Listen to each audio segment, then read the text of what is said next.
Thank you for tuning in. This interview has been split into multiple episodes. If you have not listened to the previous content, you may want to listen to those episodes first. Enjoy the show.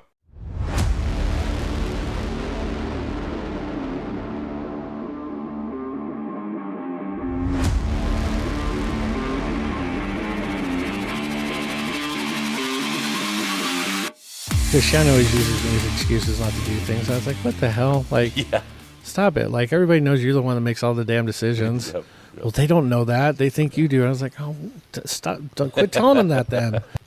Yeah, it's like I said, it's really impressive to see the humor you can find in things, the communication that you both have. And I know, like you said, it's always a work in progress. There's good days and bad days. Sure. So we're not trying to portray this like, sunshine and rainbows and unicorns, like, oh, nothing's wrong in the world and everything's wonderful and great. I mean, no, you got to work your ass off to make things to work. But I think in doing that work, that makes it even that much more special. Sure. So, but all right, well, moving on to the next question. We got, this one is with the newer, younger couples. Where do you see most of them kind of go wrong in their relationships? I mean, you were talking about Riker earlier about having a girlfriend and this and that. Do you see him doing things where you're just like, don't do it, dude?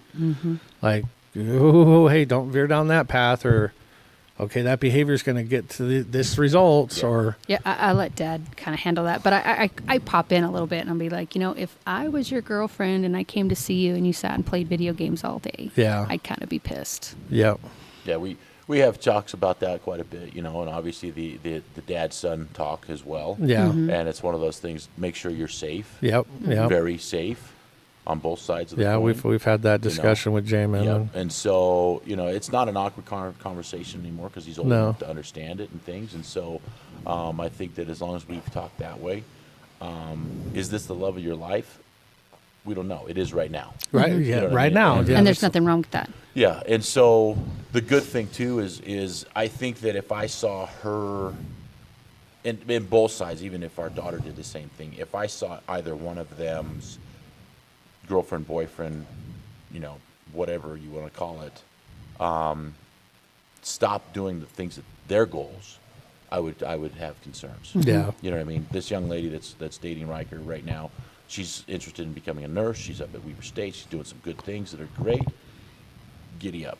That's how I look at it. Go after it. You guys are doing things. Good stuff. And he's supportive of her. She wants to come over, and he's like, well, is your homework done? Got to do your homework, then you can come over and hang with me.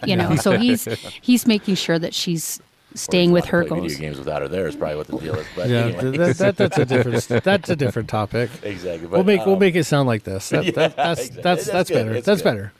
But I think too that we're still pushing them, both our kids that are still at home, to look to the next level. Okay, what do you're at this age where you're kind of in limbo. In the 20s, even to 25, it's kind of like I'm trying to figure out what I want to do in life, right? And so hopefully I would give the advice, don't get married. Yeah, no. It's, to these guys, if you don't know what you want to do, don't get married. That's something I got to kind of give Maya credit for. Is she just turned 25? Yeah, she's like right around 25. She's been with her boyfriend for 5 years since she was 20. Everybody around her is getting married and having kids, and she's just like, don't feel the pill. It's not my time yet. Yeah, don't feel the peer pressure. I mean, that was my goal growing up. Is like I wanted to make sure I got settled into things that I wanted to do and achieve my own goals. And if a guy came along, it was because I wanted to be with him, not that I needed them for support. That is a huge thing. That's one thing that both Shannon and I talked about as well. It's like, hey, we don't need to be with each other. We want and choose to be with each other. As we've gotten older, it's like, no, I think it's switched. Like I need you around now. So, and it's a different kind of need, though. Exactly. Initially, it was like, hey, I don't need you around to make me happy, and you don't need me around to make you happy. Right. And that's the perfect scenario you want to be in. Right. And it's where they don't know, like when you're growing up, you don't know what you want and you think you know what you want. And it's like, well, God, that's not really what I wanted. And I find at social events, it's kind of fun because she'll go off and talk to people, and I'll go off and talk to people, and it's like, Yeah. whatever. You know, I find the couples that are clingy Very much so. is the one that kind of Yeah, if you need them for doubt. for your social life Yeah. or whatever, then you're kind of going down the wrong path. But yeah, the first time I joined the patrol, we went to a party, and for a good part of the day, the people that didn't know that we were married didn't know we were married because Yeah. that's what we do. But you know, I go do my things, he goes does his things. I mean, the best was when I was doing a lot of undercover work. I was, bye babe, I'm going out with the guys, because I was, you know, Yeah. going around and hitting bars, and he's sitting there on his game going later. But you know, have fun with the guys. Yeah. Yeah. Wait, what? Wait a and it was minute. kind of ironic, To but the I bar? mean, yeah, but it was kind of ironic. But that's, you know, we were okay with having lives outside of our relationship with each other, and you need that to have, I think, to have a healthy relationship. I was going to say, you got to have separate things. God, Shanna talks about how she feels like one of the keys to our relationship is our schedule. And I was like, what are you talking about?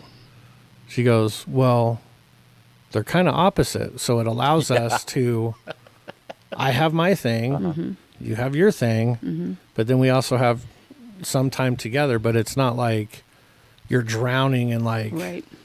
oh God, I got to wake up and just sit next to this person again. There's none of that stuff because again, like we maybe have a week. We have Sunday together. We always have Sunday together, but maybe we talk for maybe about 2 hours a day. Yeah. And so it's like, okay, if I know I've only got 2 hours, I'm going to make sure that Make the best of it, right? make the best of these 2 hours. Yep. And I told her when we first started seeing each other, I go, I'm very busy and like, I love you, but like, I'm not saying the dojo comes first, but if you want the house and money and this and that, I go, the dojo's got to be okay. Yeah. So eventually the point will get to be where dojo operates by itself. I don't need to be there much anymore. But I go, right now it's sucking up a lot of my time. I go, but whatever free time I do have, it's yours. You can, Right. we can do whatever you want with it. But I'm not going to say I'm going to give you all my time because I don't have a whole lot of time. Right. And you have to find somebody that's willing to be okay with that. Yep. That was the same thing with us too. That, Yeah. that Early shift on. work was there. You know, she's working days or nights, and I'm working days or swings or graves or Yep. whatever it is, and the schedules changed. You know, a lot. Yeah. Of times there. You know, it was to the point where we had a babysitter for like 2 hours or right after school. The transition time. Yeah. Transition time. You know, I was still working. She was coming on shift, so we'd talk to each other maybe on the radio for a half a second, then off. Yeah. I'd Yeah. go home, or she'd go home, or whatever. And that was like you say, there's 2 hours of time, and it's like that's what you get. And until it's you have almost time like off. No, it's it's probably almost the like first they few spend years too of our much time with each relationship. other. You know, I find that when couples like are super clingy and they have to do everything together, it's eventually it's that familiarity breeds contempt. Right. And it's like, oh my God, they keep doing it. It's like, well, Stop. they've been doing that the whole time, dude. And Like, that's the funny part. I was just thinking about what you just said. I'm like, oh, he just talked about what I was going to bring up. yeah, Yeah, but that We was just did that it. was the first earliest, There you in our go. marriage. That was just opposite. But that's how somebody was home most of the time with the kids. Yeah. And not all dads are like super interactive with their kids, but he was a great dad.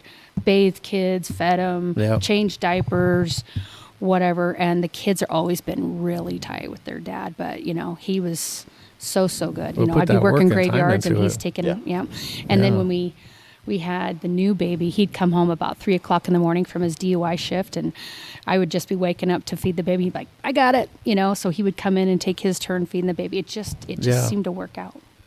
yeah. And again, kudos to you guys. I mean, you don't see too many people nowadays that are going to be like coming home from a 3 a.m. shift, Yeah. being like, I just need to get to bed.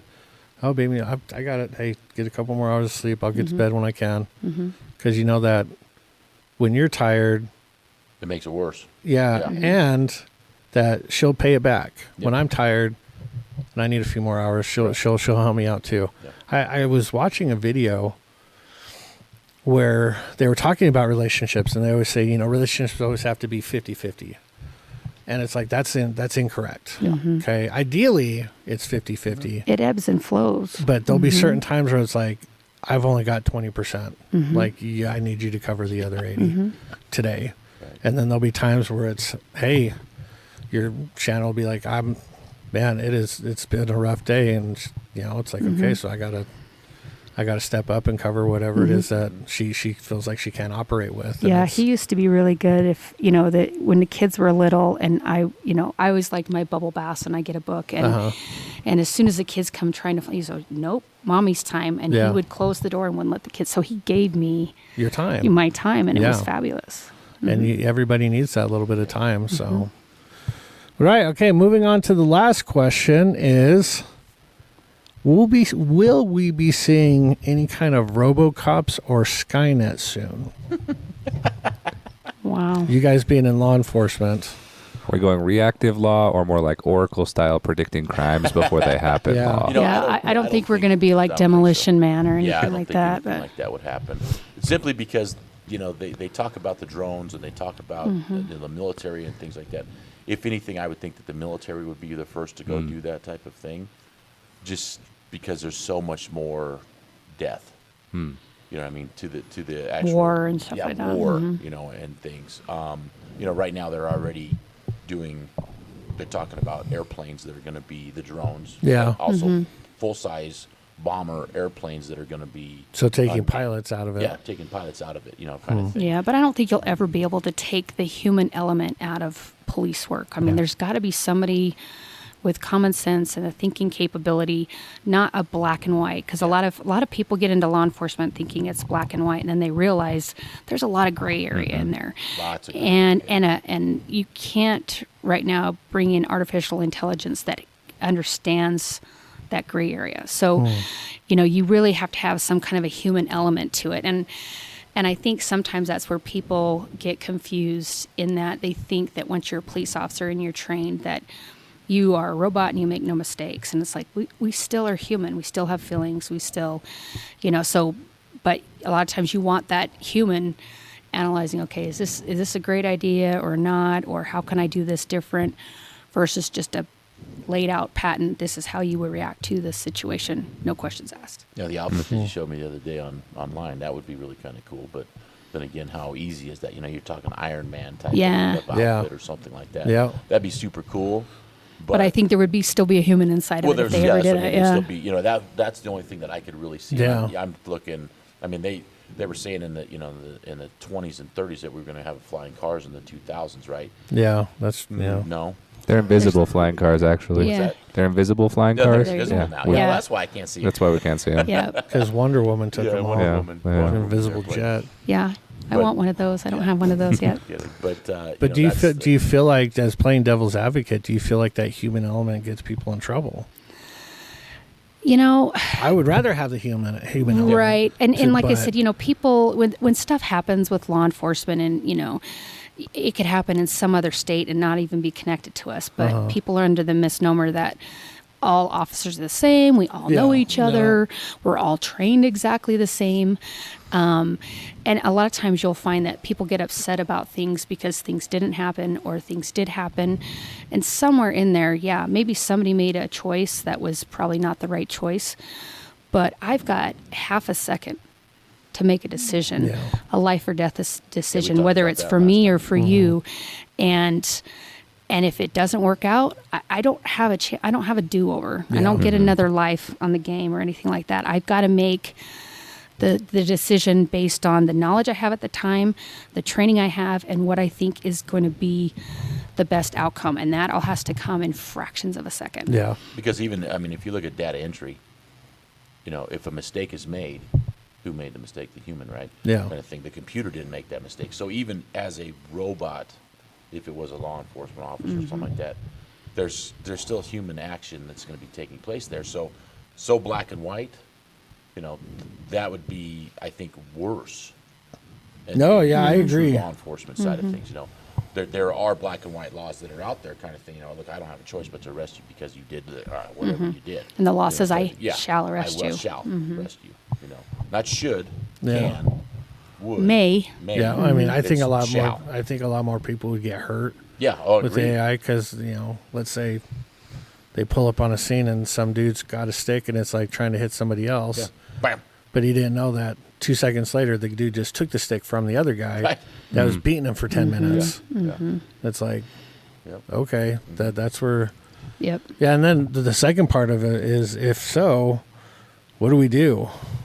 Like, do we just like pack it up and like head to the hills, or like? Yeah, I really think that that's something that, like I could see, we're always evolving in technology, especially in law enforcement. There's always a new, like when I was down at Rio Grande, the newest thing that we'd acquired was something called the RAP, but was invented by police and firefighters to allow someone to be confined and not be combative and not able to hurt anybody, but still in an upright position where they can breathe fine. We could take blood from them if we have to, things like that. So people are always coming up with new technology to kind of diffuse situations quicker. I wouldn't be surprised to see like maybe, mechanical dog or stuff. I mean, it's just one of those things where they roll a little, little remote control car into a hostage situation and hand the guy a phone. It's along those same lines. Yeah. I mean, we're already using drones to map out major crash scenes and things like that. And those are absolutely helpful in being able to reconstruct what happened during an accident. So there's always something new coming up. And they're doing that for scouts on SWAT operations and doing things like that. Before you had to use a helicopter. Yeah, we had to use a helicopter. We had to put a person on the ground to go do a scout on the building. Two-story house. I have no idea what's upstairs. So you bring the drone up there. You take a look at it. No, hey, there's guns in there. Okay, that's where we got to get first. Or not. Now, when you say the RAP, okay, correct me if I'm wrong. Okay, mentally, I just went to like, you rolled them up like a burrito or a joint. Kinda. And I'm just like, they're standing there on the side, human joint. like a cocoon. Yeah, no, you have to be trained on it, but it's a very effective system. So, you've got somebody in cuffs. Usually the leg part of the wrap is laid out, and it's made of kind of like seatbelt material. And you usually put the person, usually it's more than one of you doing this, but you lay the person on the ground and you strap the wrap around them and then roll them over. And then you've got, a little harness you put on them, and you don't have to do much manipulating with the person. You put the little harness on them, it connects to the bottom part and kind of seatbelts them upright, positions them upright, and puts their cuffs in a spot where they can move the cuffs, but they can't slip the cuffs or anything like that. It's a pretty cool invention, but that doesn't leave them anything but their mouth. They can't hit you, they can't kick you. There's a little ankle strap, that kind of puts their legs together. So, it's a nice technique to be able to calm somebody down without having to do a lot of hands-on stuff. Yeah, I just instantly, it was like... Yeah, you'll have to Google it. Yeah, it's WRAP, or just call it the RAP. If you Google it, you'll be able to see what it is. Line of human-sized joints along the wall. Yeah. No, and you can throw them up on a gurney and take them to the hospital, and the nurses and stuff can work on them for the most part. I mean, it's a pretty effective tool if you have it at your disposal. That's cool. Yeah, and then there's a bolo wrap out there, which it's shot from a less lethal gun, and it's just like a cable with a couple of weights, and it swirls around. Yeah, I was going to say bolos. Yeah. That's that old Argentina It swirls around thing. Their feet and causes them to go down, and it's and that's fired out of a gun now. I think that's what it was. Yeah, some kind of a little handheld device, and they shoot it out. But you can look that one up too. Can civilians get those? I don't think so. What? I mean, you can get tasers if you want. I don't know what would be more fun than like shooting kids while they're running. Be like, all right, go get the toy. Hitting the ground. That could be funny. Ninja roll. Make sure you ninja roll. Exactly. Be like, hey, we're going to have an obstacle course today. All you got to do is get that way down there, and I'm going to try to stop you from here. You're like, what? Be like, all right, ready, go. Shoot the... Yeah, you'll have to pull up the videos. You can see what they're for. I mean, it keeps them from walking. Sometimes it topples them over, but it does exactly the same thing with that wrap. We get that ankle strap on there and then wrap everything else up. But you can loosen it up enough that if you need them to bend their legs, so you need them to sit them in the car, you still can do it with the whole thing on. So, yeah, like I said, there's always evolving things. I agree. I think technology needs to continue to evolve to make the officers safer and more efficient and all that stuff. But I personally get terrified with AI.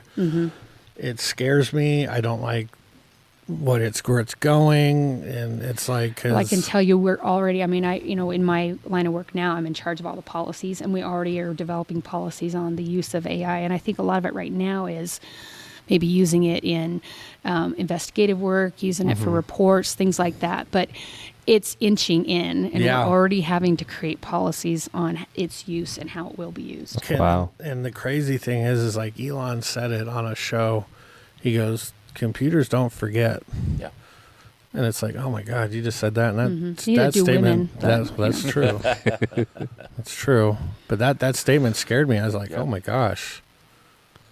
So they'll remember everything that's happened, that is going to happen. And yeah, I don't like it. I think it's making society a little lazy because it's making us not think anymore. Now, cell phones have done quite a great job of that, but now it's taking it just one step further. AI is.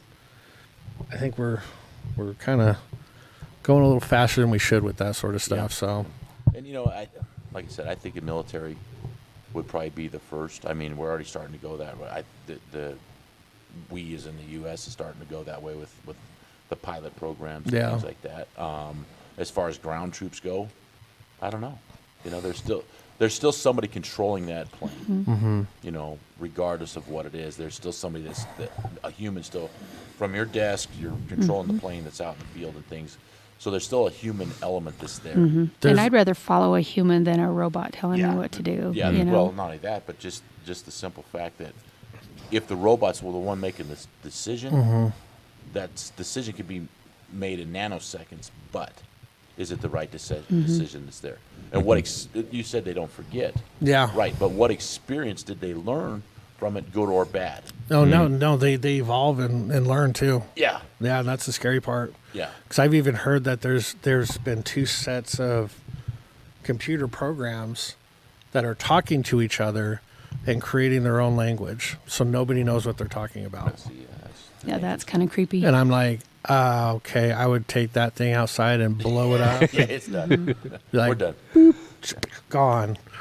You don't get to outthink me. No, exactly. That's and maybe it's because I watch too many movies, but like Definitely. I don't. Terminator. The Terminator, yeah. iRobot. Yeah. The 3 laws of robotics. I don't know. I just that scares me. I don't know why it is, but it does scare me. Let us know if that scares you. If AI is something that you like, don't like, whatever. All right, moving on to the final section. Right, yo, time to give props to those who keep it real. Let's shout out to the realest in the game. Final section is the shout out. So this is something a little bit newer for you as well, Donovan. To end the show, we always like to take a second to either highlight people in the dojo, highlight people in our own personal lives, but take a second to shout out someone we want to bring light to. So, Stephen, we'll start with you. Who you got for your shout out this week? Okay. Well, my shout out this week is a family at my church. They've got 4 kids. They've got triplets. Wow. And one older daughter. And they're coming by. They've come by twice this week to help me milk the goats. And it's a lot of hard work. But they love them. They love helping out, and I really appreciate it. So if the Hayworth kids ever get a hold of this podcast, probably need to be a little older, but I do appreciate you, and I'm shouting you out this week. Very good. Mary Kay, who you got? Is there anybody in particular you would just be like, hey, man, like you're doing great at this, or could shout out family members? I'd probably put my shout out to the law enforcement community as a whole. Yeah. When tragedy happens, everybody tends to rally around, and we're very supportive of each other in these times. But at the same time, getting up and going to work every day, regardless of what happens elsewhere, and being there for the people of the community to respond to calls for emergencies and things like that. They do it because they love it. They do it because they want to make a difference. They do it because they want to help people. And that's really the biggest reason that they're out there. So shout out to them, just because, we're low on staff and they still do it anyway. Yeah. But before we move on to yours, that brings up another thing that, and you can even hit on this too. When we went through that whole movement of the defund the police and all that nonsense, and basically every bad situation that ever happens, it's the law enforcement's fault. Sure. How did you, as law enforcement agents, still put on a smile, and is it just that professionalism where it's like, this is my job? And I'm gonna do it regardless, or yeah. And for me, having be there when the riots happen and standing on the steps of the Capitol to guard the Capitol from further destruction and things like that. I felt like this was really the voice of the minority and not the majority. And for whatever reason, when if you got a chance to talk to people or listen to people, I really felt like a lot of the people that were kind of going on this movement were really truly not very educated in what law enforcement was about, what the training was. They take small individual situations and lump them towards all of us when that's not the case. A lot of them didn't even know what they were protesting with. They were just there to protest with everybody else, but they wouldn't engage in a conversation with you as to what their point of view was. And so that's kind of the frustrating part. They look at you and they expect you to do a certain thing until something goes wrong, and then you're to blame for everything. So for me, I just looked at it and thought, well, this too shall pass. I mean, I've been in law enforcement 27 years now, and we've always had ebbs and flows, and there's always something in the country that kind of takes us one way or the other. I mean, right before that, everybody loved us because we were still going out and doing our jobs, doing all this COVID crap. And then all this stuff comes in. And, I think that would have a huge factor on it, too, is the whole COVID thing, because everybody's locked up. So they're like, this is the new thing to rally on. Let's go. And it gets set of the house. They were all had been cooped up in their house for months. Yeah. And like I said, for me, it was like, they could say defund the police, and I'm like, go ahead. Because I know exactly what the result's going to be. And it's happening. It's happening now. Everybody's like, okay, just kidding. We do need that. But, they had ideas about sending social workers to domestics and stuff like that. And I'm like, look, there are some agencies that take those people with them if they're in a position to be able to deal with somebody's mental health or whatever. But, I don't remember how long it was, but they had a social worker get shot and was like, this is exactly what we're talking about, Wasn't that the one in West Valley? I can't remember. It was a couple of years ago, right? Yeah. And some lady. It was so weird. It's like, why would I send a civilian into a dangerous situation when domestics a lot of times involve weapons? Yeah. And I'm not going to send a social worker there. Yeah, they can, once the situation is calm down, bring that social, absolutely, because I worked with a lot of them down at Rio, and they were very helpful in helping people get resources and mental health and things like that, but they didn't want to go in until the violence or the any tension was kind of calmed down, and then it was like, cool, I'm happy to turn this over to you. I don't want to take this guy to jail. I'd rather see him get the help he needs. So I don't know. I think there was a lot of, knee-jerk reaction, if you will, knee-jerk comments about what to do. And then when people put those things into practice, they found out later that that wasn't the best idea. And that's exactly what you're seeing now. There's a lot less of that now. Because I think it's a mayor for Sacramento. There's been a mayor somewhere where that city went through the whole defund the police thing. I think Dallas did it, and I think there was something in Chicago, but I'm not sure. And this mayor, his protective detail got taken out from some angry random civilian. Just took them all out. And that guy was obviously scared. And he was like, oh my, it gave him a total different perspective. He goes, I was behind the whole defund the police. And he's like, now I understand that this was a mistake. And yeah, and they have a lot of citizens academies out there that people, a lot of times they'll put people through that are, legislators or lawmakers of some kind, because it really opened even just a day or two of a citizens academy and putting them through the same situations. We have real life simulators and things like that, and it is very eye-opening. And they go, oh, okay, I didn't realize. Shanna was the same way. Shanna was was the exact same way. She'd always been leery against law enforcement, this and that, because she's had some bad interactions with them. And it's like, I've never been leery of law enforcement. And we went to the TNT gun range when they had the simulator right there, and it was a 360 or 300 degree simulator. And I was like, hey, we need to do this. Just because, one, it's like, you need to understand what these people are going through. And two, you want to get into firearms. It's like, well, let's do it. Yeah.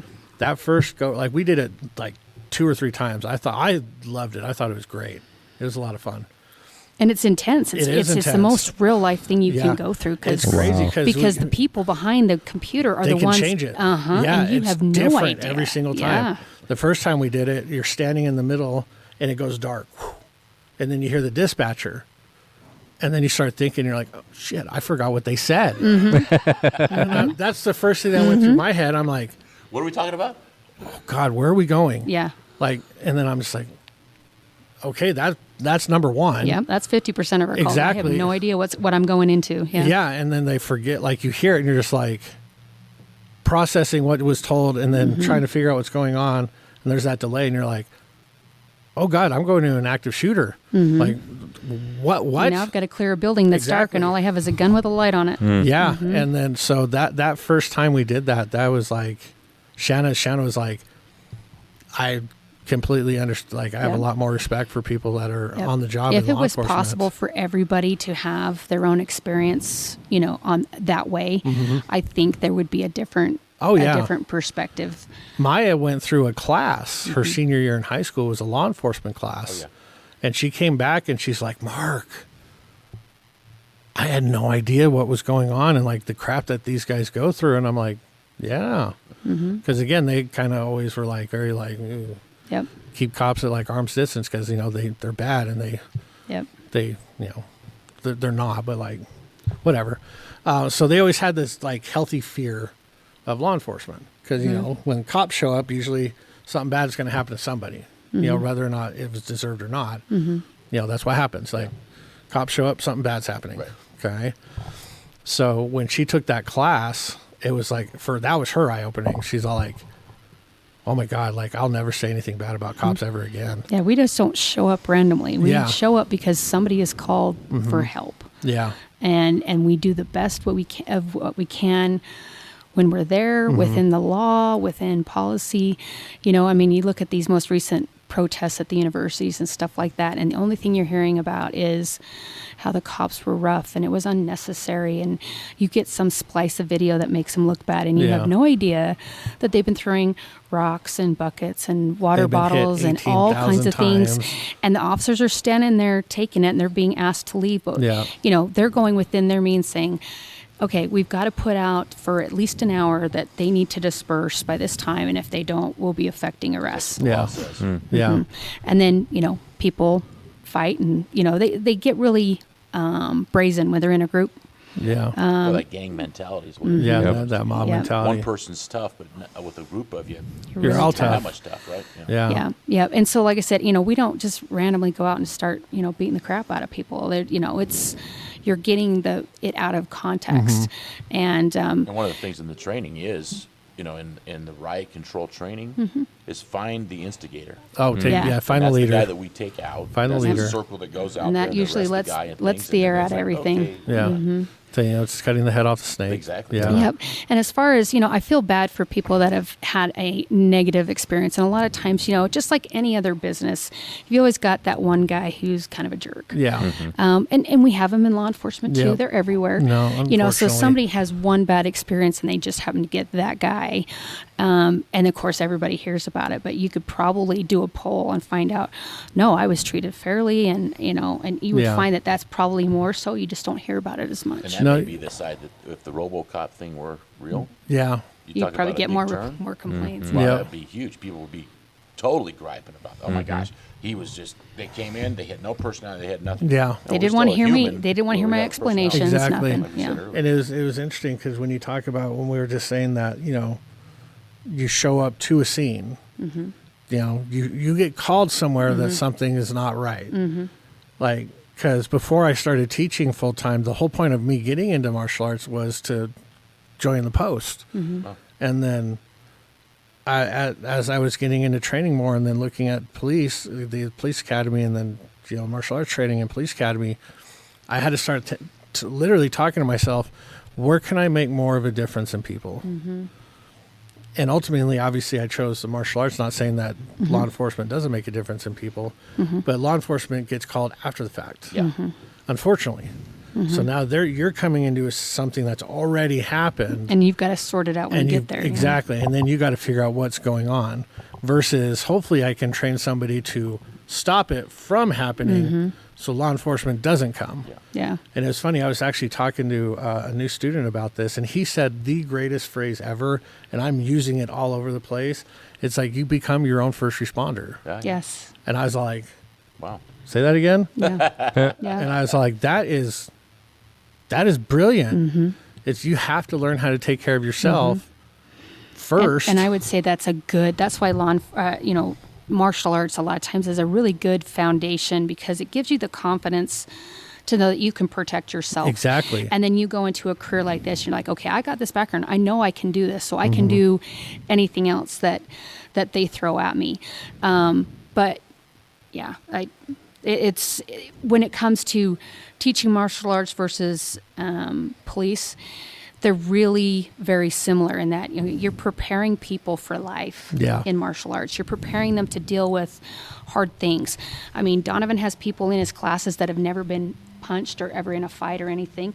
And how are they going to react when that first person punches them in the face? If you've been in martial arts, you'd be like, I've had this happen before. Yeah. What, you're not following up? Yeah.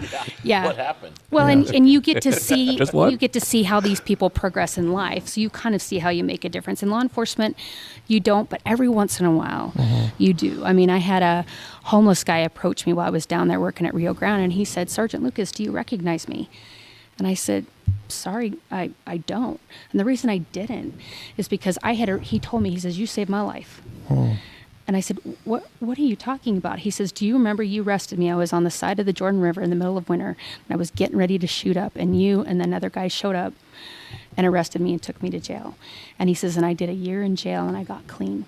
And the reason I didn't recognize him is because he was just a skeleton when I arrested him. I mean, he was just so methed out and whatever. And I said, "Holy crap, dude. You look amazing," because he looked very healthy and whatever, and he was just there temporarily to get back on his feet and was off heading to do a job and do something different with his life. But I didn't remember him until after he told me who he was. But he sought me out and said, "You saved my life." And I thought, how is that possible? I can't even believe somebody would tell me that. But you don't know, as a law enforcement officer, how many people you're affecting until something like that comes around. I mean, Donovan's had similar ones where people were grateful that he was arrested by them because they were able to change their lives. Yeah. Yeah, you think the darkest moment in your life could be your saving grace. Yeah, no, we were talking with Doc a couple of weeks ago, and he said something very profound, and we talked about it yesterday in the meeting. In his 10 years plus being an ER doctor, he had one thank you letter. He said 6 months of opening up his dojo, he had 30. Yeah, that's great. And it's like... Well, people don't think about doing that. I mean, you're like, oh, yeah, that doctor saved my life. But, like our friend that fell off the overpass a few months back, he is like, giving shout outs to his doctors and stuff like that. And he's like, you guys are amazing. You put me back together. I can never do what you do. And the doctor says, yeah, but I can never do what you do. Yeah, that is true. But yeah, we could keep talking about that forever. Yep, but we could. Donavan, who's your shout outs? Oh, Santa Quin City. Santa Quin City. Yeah, they're the ones that lost their officer this last week, and okay. they really rallied around it. Yeah. Yeah, small department, and was greatly affected by that. And that officer that passed also has other family members in law enforcement, so it was very impactful for the law enforcement community. High school had a Wear Blue to School Day. Yeah, Wear Blue to School. They donated lunch to the department. And they're having the funeral on Monday, and I've already heard that the funeral procession will be zigzagging throughout the entire city, so everybody has a chance to pay their respects. I mean, that's a very good for that city. Tight-knit community. They're very supportive of their law enforcement, and kudos to them for being there for the family in their time of need, because this is just horrible. Yeah, horrible, very, tragic. very much so. Yeah. God, yeah. You don't want to see anybody die in any in any profession. Right. But it's like when you have somebody like go, I don't know the circumstances behind it, but it was probably something stupid and very much so. And it's like really like to lose their life. I don't want to say needlessly, but like It wasn't anything. Yeah, it was by an act of somebody else. It Yeah. wasn't anything he did wrong. No. You just had this really bad guy that probably shouldn't have been out and about, and he had a history of Violence, targeting yeah. police No, officers. targeting police Yeah, officers. Really, just targeting police officers. He tried to run down one in Oregon and another one like in Kentucky or something. So it's not like this wasn't known, They but didn't know it who it At the was. time. yeah, they don't. We Yeah. didn't. Yeah, they don't. Yeah. Until Yeah. after the fact, Yeah. just like you said, just like you said. And they've obviously caught him, right? Oh yeah. He was Yeah. caught later that night. Okay. Yeah, later that day, and he got into another pursuit trying to hurt officers. I was going to so- say, when you come into contact with somebody that's just killed a cop, You like, talk about control. I was going to say, Oh. what kind of Yeah. control Wow. are these officers Yeah. like exuding? Oh, dude, they were amazing. Is you don't know. I mean, they may have known this one. I'm not sure. They did when Yeah, they 'cause when the they radio calls got out and there Yeah. was enough time throughout things. But a lot of times when that call comes out for service on something like that, you don't know if the officer's going to the hospital, what's going on there. You don't it's know just like what's- the dispatch. yeah. So you're not. It's still live. Yeah. This So when one they had catch him, they don't know if Yeah. he's. Yeah, this one had been enough gone. time that when they got, they put out the information because they had all kinds of things activated looking for this specific vehicle and whatever. And so, the officers are going through their daily routine and then all of a sudden it's like, hey, there's been a sighting of this vehicle that was involved in running down a police officer earlier today. This is where he's at. Anybody in position, we need to, watch for this guy. And we have all kinds of policies on when you can and when you can't pursue and stuff like this. But this was like, aggravated felony. Like, go This get his is ass. you Yeah. you will pursue him till the wheels fall off. And they did until the bad guy's wheels fall off. So yeah. Yeah, I don't Yeah. know. I would rip him out of the car and just be. And you know what? it's They a were challenge, amazing. They were like, okay, he's good. Are you okay? I mean, even asking him, Yeah. are you okay? And I'm like, you were so nice.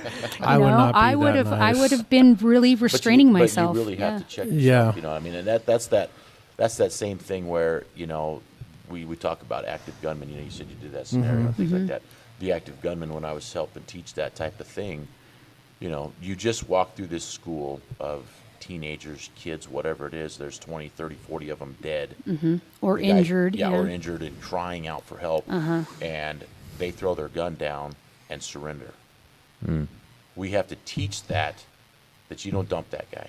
You can't. Even though they should. Even though it Yep. may be something Yep, that's there, you it's can not see your the job. carnage, but Yeah. he's not It's actively not your shooting job. now. So Your just job go is hook to him let the up. court decide that decision, and that's a tough decision to It make. is. Just I was like gonna this guy say, we're talking. yeah. Here he had a history of some things. So obviously the and court system didn't do it their may job. have not done its job. It may Yeah. not have done its job. It's we don't true. know. We don't know. But at the same time, now we're looking at it from the next day. Where we going, have "Yeah, more information." They did a horrible job. They should have done this. They should have done that. Yeah. Yeah. At the time, that's what they thought was right. Yeah, and see, those are the things I like to know about and watch and say, okay, how would I do it if in the same situation? Would I have done it the same way? Maybe. Would I have done it differently? Maybe. I don't know. The way it played out turned out pretty good. I was glad they were able to The catch other him. side of that thing too, Mark, is how I would put it to you is, after you did do that, How would would you feel? live with Yeah, yourself? it's true. Yeah, You know what I mean? and that's the best way to look at that. In the moment. Yeah. Yeah. Or to this guy, Yeah, because everybody always, because that brings up a very good point, and I think we talked about this last week with Master Lenton, with him getting in concealed carry classes, Yeah. and looking at teaching that. Even if it's a justifiable shooting, like, you're gonna change. Yeah. You still live with that. Yeah, and no, I don't think unless you've actually done that or been in a situation where you've taken a life, you don't know what that actually means. You understand it, but you don't know what it means to, like, be the reason why somebody's not on this earth. Yeah. And then you have to process that, and a lot of times that takes a long time, and maybe he never does if you don't have the right therapy. But Donovan was present during an officer-involved shooting, and even that, he thinks it's amazing the things that pop into your head and Yeah. that replay in your mind. And if I could have done this, if I could have done that, it would have been better. And you'll beat yourself up more than the public can. Yeah. Man, well, kudos to, is it Santa Quinn? Yeah. Kudos to Santa Quinn. Santa Quinn City, I mean, way to rally behind your men and women in blue. Yeah, because, I mean, you just don't know. I mean, that's that whole going back to the, you know, like, hey, be safe out there. Yep. Because you know, someday somebody you say be safe to might make that ultimate sacrifice, and you won't see them anymore. Which is when your kids say, "Oh, I love you." Yeah, hey man, I love you. Be safe. You want to make sure that they know what your thoughts are of them, because you never know if that's going to be the last you time want or that not. to be if that's your last message to them. Yep. Would you be happy with it? Yep. Yeah, nobody thinks about that. I mean, because again, we always think, oh, we've got tomorrow. Yeah. I'll do it tomorrow. We've got tomorrow. I mean, as I'm getting older, I mean, I'm still not even that old, but it's like you're starting to realize, be like, time is super precious, and It goes a lot faster than you think it's going to be. it really does, and you realize that is your most valuable commodity is time. It's like I remember after my great grandma passed. This was back in, I believe, 2009. It was right before we had to walk in the West Jordan 4th of July parade. Oh, okay. I had my phone on me because my mom was like, hey, you're going to get a call, and this is like your goodbye to your grandma, your great grandma. And I loved that woman to death. She was like the epitome of like what you want a wife and a woman to be, just an awesome lady. And I remember like running behind a building and like saying my goodbyes, and then trying to run back on and like put on a smile and this and that. And it's like, we were going through her house, and she had a Bible, and in her Bible she had this handwritten note.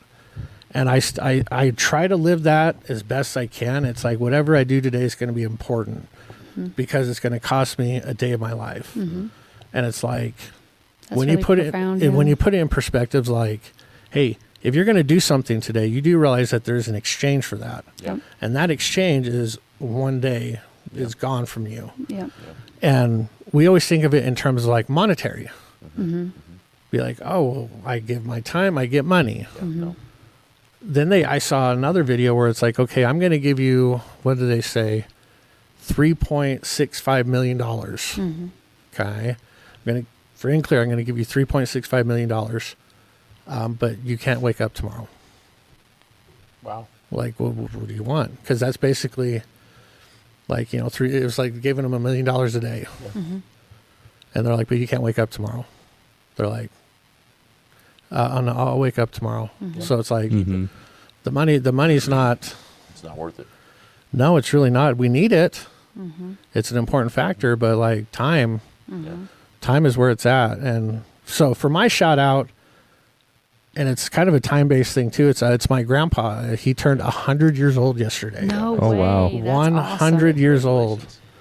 Man, you know, Lieutenant Colonel Robert Diaz in the U.S. Air Force. Nice. He is physically, obviously, he's deteriorating because, I mean, my God, he's 100 years old. Yeah. Mentally, he's still as sharp as I'll get out. Like, That's awesome. oh my gosh, I've been trying to talk to my parents every day that they've been down there, and I'm like, so how does Grandpa look? Does he look okay? Because we went and saw him about 4 years ago, right around this time, you know, right around Memorial Day. Okay. And we flew out and saw him, and I was like, God, doesn't look good. I mean, he was 96 at the time. It's like, of course he's going to not look very good. Yeah. And she's like, he looks fairly good. Like He looks like he's 100. He looks like he's 100. Like, he's a brand new man. And it's like, man, to do the things he's done, which he'll never really kind of talk about fully, and never will. You know, I appreciate the sacrifices he made. And the history that man must have in his Oh my his goodness, mind. yeah. You know, it's like, funny. I need that guy to write a book really quick because I Yep. need to know all that stuff. you It's funny experienced. because he was born in Cuba, but he won't say that. He's So American. he's an American. He's an American through and through that happens to speak Spanish. Okay. And his last name is Diaz. Yeah. So, because we were talking about like, where you were like, Grandpa, you're Cuban descent. No, I'm an American. Grandpa, you were born in Cuba. Like, where were you born in Cuba? He's like, I was born in Staten Island, New York. That's where you immigrated from, Grandpa. Where were you born? And it's like, he won't admit it. It's like, And he was at the true time, blue he American. probably came from, there was a lot of contention and stuff going on there, and it was a better life for him to come to the United States. So, Well, it's interesting because my great-grandpa moved to Cuba to find work. So he was an American, moved to Cuba to find work, met a Cuban woman, got married, had 2 kids. He was a cigar roller. Oh, yeah, that was a big thing. And then I don't even know, because again, he won't tell us the truth. So he's Cuban American. Yeah. He, I don't even know how old he was when he immigrated to the States. The only thing I know of is he was 17 when he joined the Army. And he joined the Army at the tail end of World War II. Okay. So he was a mechanic while everybody else was overseas. So then after that happened, then he heard about this new branch coming up called the Air Force. And him and his brother joined the Flight Academy. And they went through flight school and this and that. And they pulled my grandpa into this office with high command, and they'll be like, hey, we want to have you continue on with this flight school and this and that. And because you're one of the top recruits here, we want to make sure that you're put into a plane as soon as possible. And he goes, well, what about my brother? And they're like, well, we don't know about him yet. He's got a lot of work to do. He goes, well, I'm not going anywhere without my brother. So it's either both of us or have a nice day. Wow. Yeah, pretty much. And both of them went on to Flight Academy. So yeah, it's that, and that's just how he was. He put family first, and I feel like the reason why he's still living to 100 is he still worries about his kids. I mean, he had 4 kids, 2 girls, 2 boys. My dad was the youngest, and he worries about my dad the most because of his accident when he was 18. So it's kind of wild, and it's oh my gosh, I wish we would have just written down stories with them, because that was Shanna's goal when we were there the second time, was we need as much information out of him as possible, because you don't know when. He's got some exactly. good stuff, So we saw all these pictures, we saw all of his uniforms. He could probably still fit in all his damn uniforms. I mean, oh yeah, it's crazy, because he's not a very big guy. I mean, he's probably only 5'6", 5'5", 130 pounds soaking wet. I mean, he's skinny. He's a little skinny turd. And yeah, and not only that, but I'd love to talk to him and my grandma. My grandma passed away about 7 years ago, and yeah, she was just the light of his life. How are they growing up in the South as a technically interracial couple? It's like nobody really talked about that with the family. So, because being in the Air Force, they were just all green. Everybody was just green. Right. So, yeah, a lot of cool stuff. But yeah, 100 years old. My God, not too many people can say that. Nope. So I mean, he's a model. You always try to model yourself after as best you can, and you just always try to make those people proud. So, but we appreciate you guys coming on the show, sharing some really cool insights that I've never thought about in terms of not only law enforcement, but being in a couple as law enforcement agents. And I really feel like this will help out a lot of people if they're willing to listen to it. Like I said, like taking the ego out of things. I mean, that's a big one for men. It's like, stepping on your own feet. Women, like the fact that you were like, hey, if he needs 20 minutes to go down and play video games, go sit with him and watch him play video games for 20 minutes. It's like if that's what his release time, whatever, if that's his release time, give him his release time. And then it's like, then you'll know that I got the better half of him. It's like a lot of people aren't going to be like doing that, because it's like, oh God, all he does is play goddamn video games. And like they get bitchy at him when it's like, okay, I just got off of work, I need to decompress for 20 minutes. But I mean, in reality, let's be honest, the 20 minutes is like 4 hours. It's like that's where it starts to get extreme. So that's okay. That's okay. Agree. We pick out our own vices to do, and kind of, but we're still in the same house. Yep, exactly. You're still together. You know where each other's at. You always know that you can count on each other. I can pull him away from the video game at any time. And like as Shannon always says, it's like, you guys are your ride or die.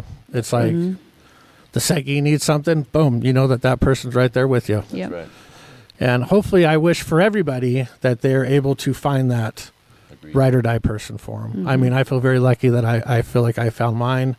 Obviously, you guys have proven that you found yours. Yeah.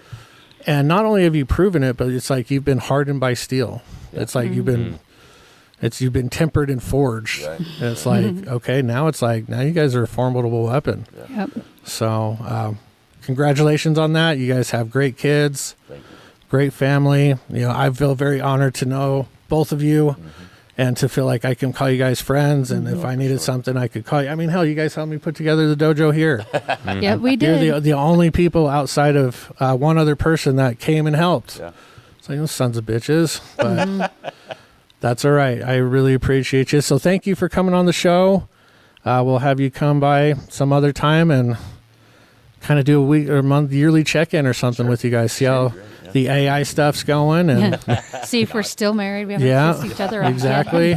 Be like, oh well, we have some unfortunate news, and no, that'll never happen. Nope, so, but thank you for spending the time with us. I know it's hard to kind of get away and dedicate a certain amount of time for something, but we really appreciate it. I know the people listening will appreciate it too. So. If you are listening to the show, share the show. Make sure you promote it. Get that message out there, because again, our goal is to build better people.